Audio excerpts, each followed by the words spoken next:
je vous assure, ce pays va regretter Paul Biya. Tout simplement parce qu'il est, tolérant et patient. Parce que c'est lui qui a apporté la liberté. Une liberté d'expression que certains utilisent sans limite. Alors que la limite de la liberté d'expression, c'est le mensonge.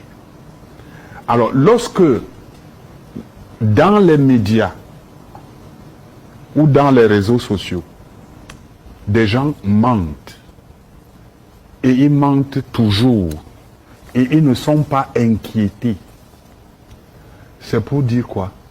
C'est parce que le régime, ce n'est pas parce qu'il défend la liberté d'expression, non. C'est parce qu'il est tolérant. Il y en a qui disent laxisme aussi. Bon, ils peuvent appeler ça comme sous forme de laxisme, mais moi je dis qu'en réalité, c'est la tolérance et la patience. Parce que, sincèrement, beaucoup de ceux qui parlent à la télévision ou dans les médias et qui insultent, Ce sont des prisonniers ambulants. ce sont des prisonniers ambulants. Mais il est important de dire la vérité scientifique. Parce que c'est celle-là qui demeure. La vérité politique est contingente. La vérité sociale est souvent fausse. Mais la vérité scientifique est éternelle. Politique. Est-ce que ce n'est pas de nature à long terme à fragiliser un peu l'université qui chaque jour se voit vidée de ses meilleurs éléments? Sans vouloir faire insulte à ceux qui sont Bien restés. sûr, bien sûr, c'est une question de choix. Oui. C'est une question d'ambition. Il y en a qui n'ambitionnent que de servir l'université. Il y en a qui ont des ambitions plus élevées, qu'on peut comprendre. En tant que citoyens, ils ont le droit de solliciter leur participation à la gestion des affaires publiques à un niveau macro. Ça se comprend. Il y en a d'autres qui sont là. Mais s'il vous plaît, regardons aussi ceux qui restent à l'université. Absolument. Oui. Ne jetons pas seulement l'opprobre sur ceux qui sont partis. Oui. Il y en a d'autres. Oui. Par conséquent, une fois encore, je dois dire que ma conviction est que l'universitaire doit rester universitaire. C'est-à-dire C'est-à-dire d'abord à l'université. Telle est ma conviction. Et si jamais il arrive qu'il s'exprime à un autre niveau, il faut qu'il soit universitaire là-bas aussi. Oui. Pour moi, c'est absolument important. Il ne sert à rien d'aller à un niveau un peu plus élevé pour reprendre les mêmes arguments développés par tout le monde, c'est-à-dire des arguments qui pourraient être développés par monsieur tout le monde. Oui. Il faudrait qu'en allant là où on va, que l'on se distingue non seulement par la qualité de l'argumentation, la qualité du travail produit et la capacité d'innovation. Mais est-ce que ceux qui cooptent les universitaires sont disposés à entendre le raisonnement scientifique? Parfois, ils veulent aussi entendre... Un peu de tenue quand même. J'ai dit à qui? Un peu de tenue. Il a dit que j'ai dit que un peu de tenue. Un peu de tenue. Il était resté le tenue, monsieur. Professeur, un peu de tenue quand tu dis le professeur ne se comporte pas comme ça. Même professeur même. Non, calmez-vous. Même professeur, calmez-vous. Même dis celui qui t'a dit que je dois vous faire. Cher professeur. Non, mais c'est même comme doyen. On a dit ça. Cher professeur. Monsieur Barret. On ne provoquez pas. Oh là là.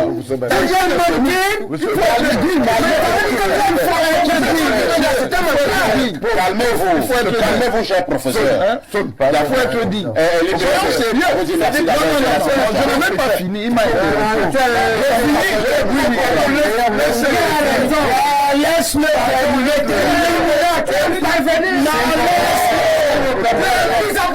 S'il vous plaît, professeur. On a fabriqué tout ça. C'est pas ça. C'est ça. Il dit que moi, je voulais dire j'ai dit ça à qui, mais ça gâte. C'est ça. Même si ça dure, mais ça gâte. C'est une manière pour eux de faire un magistral. Est-ce que vous le savez? parlez comme un professeur. C'est le professeur. De toutes les façons, nos étudiants nous regardent. Nous sommes arrivés au terme. Vous dites la vérité. La rediffusion.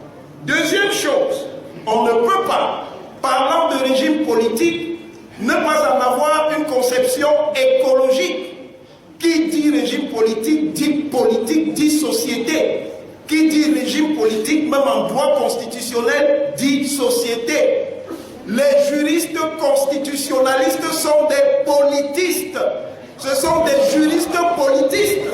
Et c'est ça qui justifie que certains d'entre eux ont migré vers la science politique de type sociologique par choix. C'est simplement un choix décisionnel à un moment donné.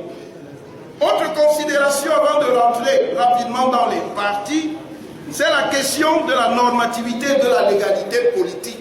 Ça, je l'ai déjà indiqué. La légalité n'est pas faciale. Il ne suffit pas de faire des textes et de les montrer. Il faut les appliquer. Quand on n'applique pas, vous ne pouvez pas dire que ce que vous avez écrit est pertinent.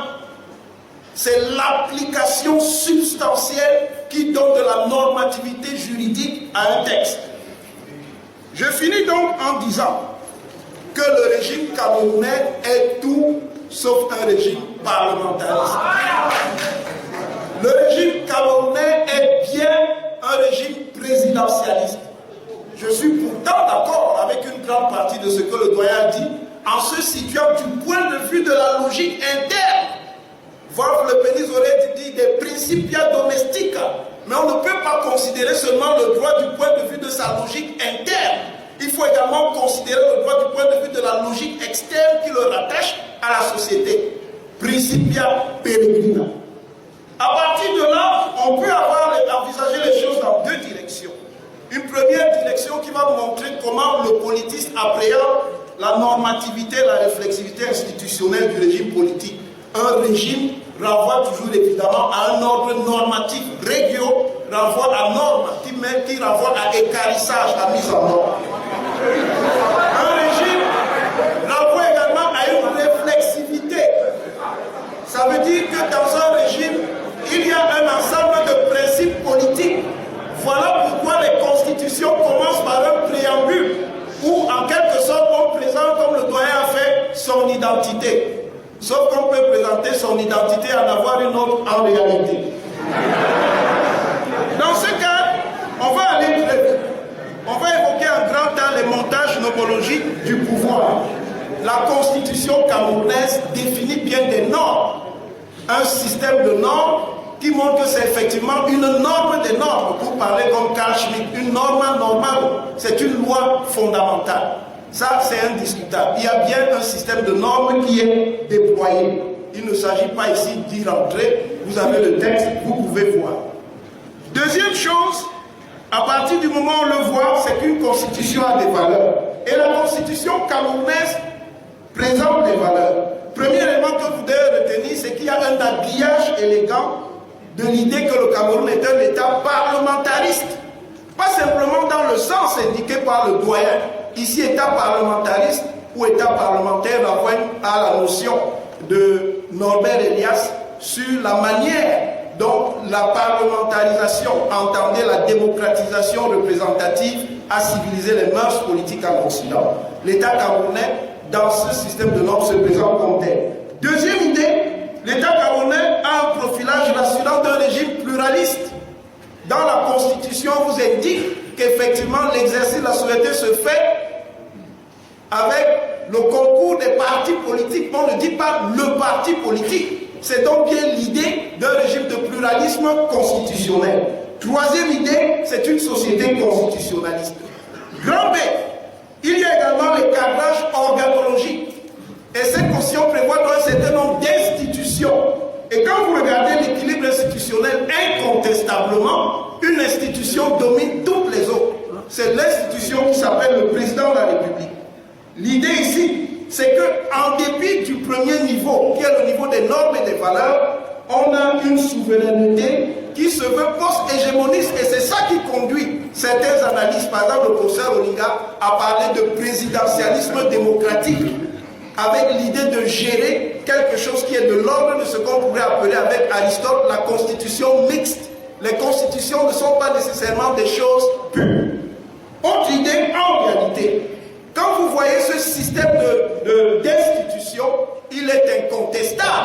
Et c'est le plus grand apport des juristes politistes à l'analyse des régimes politiques que la catégorie dite présidentialiste a bien du sens. C'est une catégorie fondamentale pour comprendre comment l'organisation du droit politique se fait, non seulement au Cameroun, mais dans les sociétés africaines ou en Europe. Troisième idée, quand vous regardez les mécanismes qui organisent les rapports entre ces organes, vous voyez très clairement, le professeur Guy Dola a indiqué rapidement, qu'il y a un verrouillage du système présidentialiste. Et on va voir à la fin que c'est ça qui fait naître ce que Bakary appelle l'État président. C'est-à-dire le fait que l'exorbitance de la puissance étatique présidentielle bloque l'ensemble du système institutionnel et fait que l'État à lui seul se résume au président. Deuxième partie, c'est l'opérativité et la générativité de l'ordre. Ça veut dire comment fonctionne concrètement une constitution. Voilà pourquoi je disais que la constitution, ce n'est pas la constitution perçue, qu'elle soit écrite ou qu'elle soit coutumière. C'est la constitution vécue, appliquée. Que la constitution soit coutumière ou qu'elle soit écrite, si on n'applique pas ça, vous ne pouvez pas dire que ce qui est écrit est pertinent. Ça n'a aucun sens. Je dis donc que dans cet ordre d'idées, on doit d'abord étudier le système camerounais et quand vous faites sa typologie, malgré la mise en œuvre depuis ce qu'on va appeler entre guillemets la révision de janvier 1996 de la décentralisation, on voit comment concrètement cette décentralisation se traduit. Jusqu'à présent, certaines des collectivités territoriales décentralisées ne sont pas mises en œuvre. Si vous vous contentez donc de dire, parce que c'est écrit, que le Cameroun est un État décentralisé, ceci, cela, ça me semble insuffisant comme élément d'appréciation. C'est bien et toujours un système centraliste et tout le monde le sait. On n'a pas besoin d'être juriste et politiste pour le savoir. Cela provoque quoi?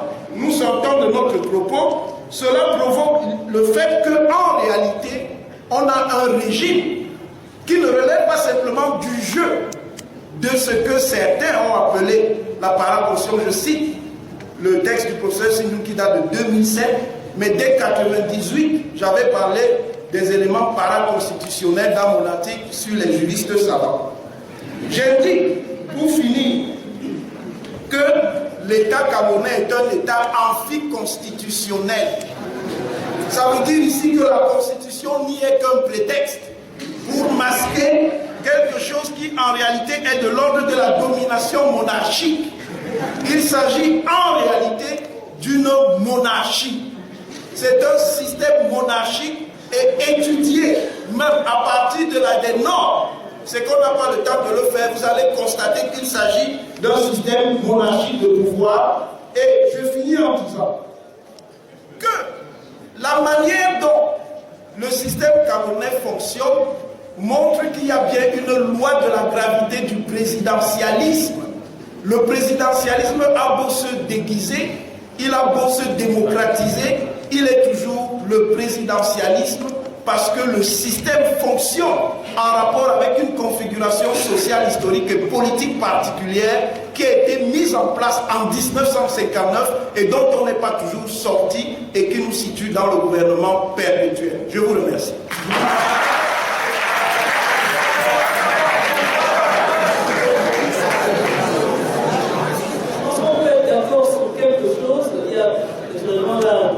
Des lignes de clivage très fortes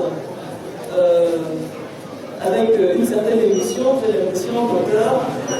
Vous avez fait part de ce que, pour vous, le régime politique, on peut le qualifier, on peut le qualifier à partir d'éléments non seulement internes, mais aussi externes, dans une démarche qui peut être cosmologique, qui peut être écologique, et que c'est tout cela qui donne une identité au régime politique camerounais. Vous êtes sorti de votre propos en indiquant, au regard d'un cadrage institutionnel, ou au regard de l'alliage, vous avez appelé l'alliage parlementariste, au fond, on a affaire à un régime présidentiel. présidentialiste. Je suis fondé de dire que, conformément à ce que j'avais annoncé, on allait avoir des lignes de discussion très intéressantes. Et je souligne, monsieur le doyen, que là, vous êtes d'accord avec moi, que vous n'êtes pas d'accord. Sur la base de cet accord minimal, je voudrais ouvrir la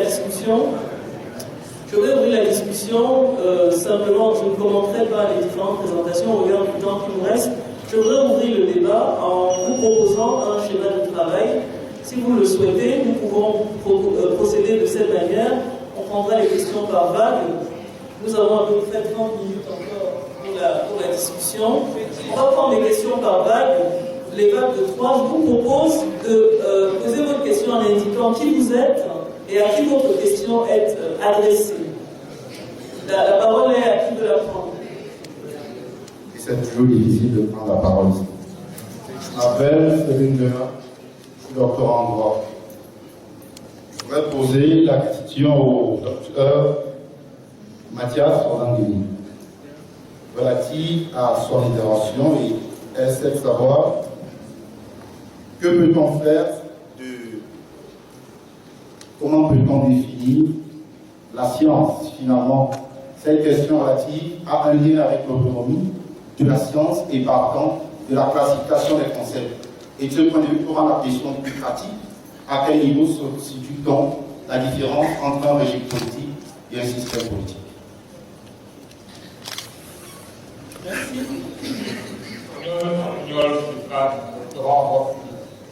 Mais ma question est posée à l'endroit du professeur Jean-Bernard. Vous parlez dans votre propos d'un régime parlementaire. Seulement, est-ce que on peut continuer au jour d'aujourd'hui à maintenir les catégories classiques intégrées?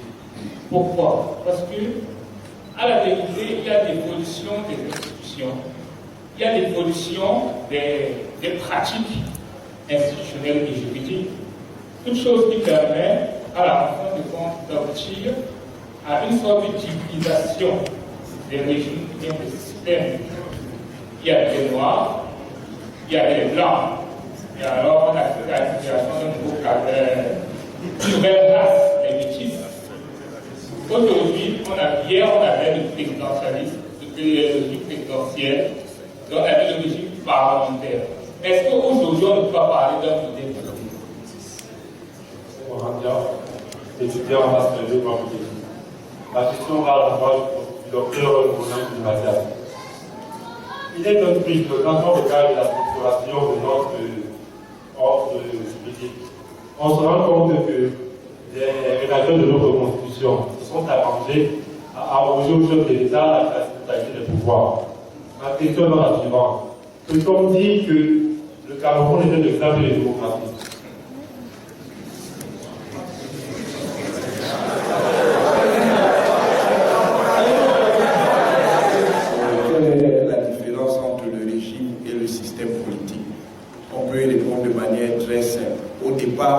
Régime et système politique étaient la même chose.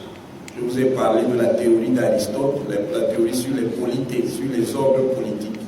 À la fois, elle renvoie à ce qu'on appelle aujourd'hui le régime politique et le système politique.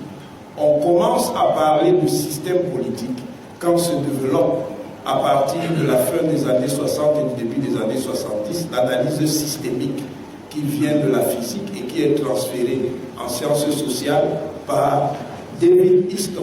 C'est à ce moment que certains juristes politistes français vont donc abandonner la perspective normativiste d'analyse des rapports de pouvoir et vont s'engager dans l'analyse systémiste. C'est à ce moment-là qu'on commence à distinguer système et régime politique. Deuxième question, est-ce que un système de pouvoir dont la structuration juridique met en évidence ce que le professeur avait appelé un Jupiter constitutionnel peut être un régime démocratique? Je fais comme les Camerounais, je réponds à une question par une question. Merci.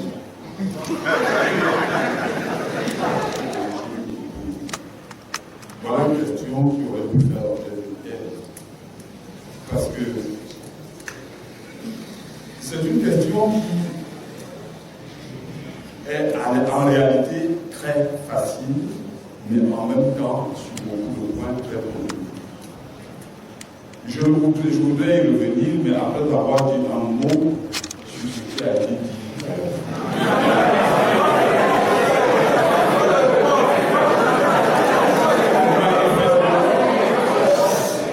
Manifestement, le docteur Roland Guinée est fâché avec le droit. Il n'aime pas le droit et il dénie au droit le droit d'exister. Il prend les modes d'analyse extra-juridiques et nous les impose. Non, docteur Roland Guinée, ça ne se passe pas comme ça.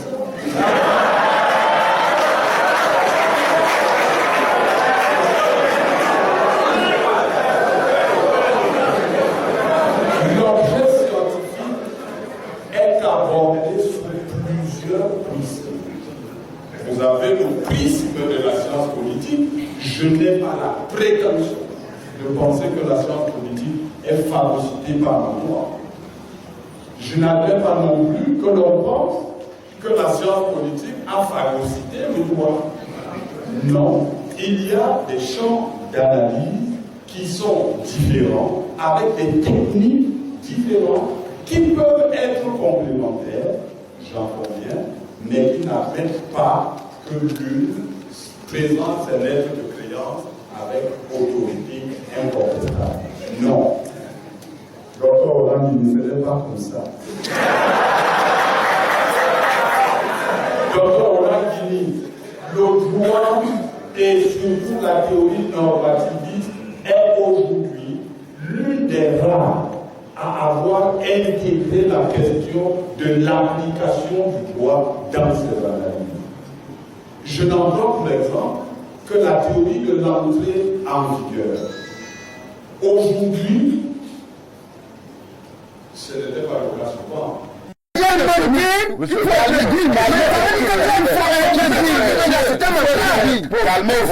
Calmez-vous, cher professeur. Il faut être dit. Soyons sérieux. Je n'ai même pas fini. Il m'a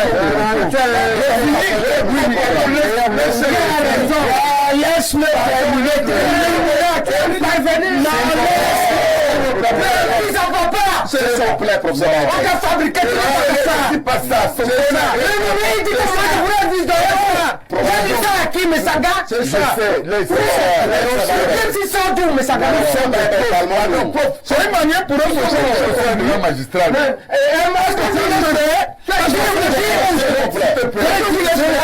Vous vous comportez comme un professeur. De toutes les façons, nos étudiants de regard. Je crois qu'il y a des tyrannies sociales qui émergent à tous les prix, qui fuient le débat, et je veux vous dire lequel. Il fuit le débat sur la règle du jeu.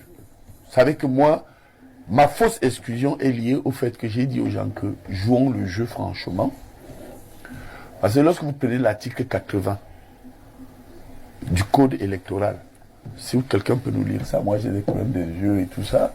Article 20. L'article 80. On n'a plus beaucoup de temps. Non. Évoluer en professeur. Attends, pendant que je parle, oui, d'accord. L'article 80 du code électoral, vous allez voir qu'il y a une règle du jeu que certains collaborateurs du chef de l'État, je reprends aussi l'expression de Jean Bargaillère, ont tronqué. Prenez cet article seulement. Ça retombe sur Paul Biya. Parce que l'article 80 voudrait... Article 80, à l'issue des opérations de révision et au vu des documents et données communiquées par les démembrements régionaux d'élections Cameroun, le directeur général des élections établit et rend public la liste électorale nationale au plus tard le 30 décembre. Voilà. Et il remet le fichier national à chaque parti politique. Non, on n'a pas dit ça. Non, je vais dans la suite. Compris, hein, vous avez largement débordé vos 1 minute. Bon, alors, non, je vais nous terminer. Dernier point. En quelques secondes. Les autres vont également avoir quelques secondes. Je crois que les problèmes de gouvernance, de malgouvernance, oui, sont au cœur de ce ras-le-bol. C'est le président Paul Biya qui problème de malgouvernance instauré par qui? Mais justement, les problèmes de malgouvernance, moi je vais reprendre. Justement. Écoutez, je vais répondre. Instauré par les collaborateurs du président. Écoutez, les problèmes de malgouvernance instaurés par les collaborateurs. Jean Barga. Tout ce que je peux vous dire, c'est Jean Barga n'est pas son collaborateur. Écoutez, non, j'ai dit, il les a cités hier. J'ai dit, vous nous coupez et on ne vous comprend pas. Je vous disais que hier, quand Jean Bagavant est sorti du palais, il a évoqué les problèmes de collaborateurs. Merci. Et je voulais vous dire que cette malgouvernance est telle qu'aujourd'hui, tout retombe sur le président Paul Biya, qui jusque-là ne fait rien pour que ça change. Voilà. Merci. Et du coup, il y a une position sociale, de vertu, on a compris, qui voudrait que les gens disent que bon, comme lui, mon maître politique ne veut rien changer, il pense qu'il peut continuer. Professeur Messanga. Voilà. Professeur Baïbek, certains. Je crois que c'est la gouvernance. Ce plateau, hein, que ce soit, je pense, le professeur Owanaki n'a cessé de le dire. Je vais le paraphraser, hein, que de s'attarder sur la non-candidature du président Paul Biya. Il revient à vous, les opposants, de mettre sur pied des bonnes stratégies pour le renverser. Non, il est un manipulateur de la pensée. Mais on n'est pas un gars sérieux. On le voit même pour le RDPC. Il a dit il y a quelques mois ici, il change. C'est un sophiste, c'est un menteur. C'est pas là le problème. Oui. Parce que tu ne vas rien changer avec la même loi électorale. Tu ne vas rien changer avec le même ELECAM. Tu ne vas rien changer avec le même... Et tu ne vas rien changer avec le même candidat maître du jeu. C'est pourquoi je propose, pour m'adresser à lui, je dis ce que j'ai dit. Il y a un certain nombre de mesures ou des instructions qu'il peut donner. Oui. S'il ne peut pas donner ces instructions, par temps en temps, c'est encore eux-mêmes qui disent qu'il ne peut plus rien faire. Mais ça va aux différentes personnes qui peuvent le faire, depuis le AGPR jusqu'au gouvernement. Première chose à faire, c'est d'introduire à l'Assemblée la loi qui arrive là, en mars, une loi sur la commission neutre. Deuxième chose, tout le monde connaît les 4 ou 5 articles que tout le monde revendique, y compris les camps, à modifier dans le code électoral. Voilà, je donne là les voies qui vont apaiser la situation, qui est très tendue. La situation est très tendue, elle risque d'exploser. Troisième chose à faire, il faut que le ministre de l'AT arrête de nuire à l'UPC. Pas un. Il est entré dans la création des ordres chroniques qu'elle a aujourd'hui. Qu'il limite Sadi en 2014. Qu'il encadre, qu'il fasse son travail d'encadrer les UPC pour mieux s'organiser ou de les laisser s'organiser. Nous avons premièrement une commémoration de Wanzi dans 2 ou 3 jours à Bafoussam qu'on nous laisse tranquille. Nous préparons un comité directeur autoconvoqué par les 2 bureaux et par le comité directeur restant qu'on nous laisse faire et qu'on nous réinstaure dans le jeu électoral. Troisième chose, qu'on libère les prisonniers de MRC. Ça, c'est les choses qui vont apaiser la tension. Il y a la crise du Nozo aussi. D'accord? Très bien. Voilà. C'est Libère. 3. Oui. Qu'on arrête les procédures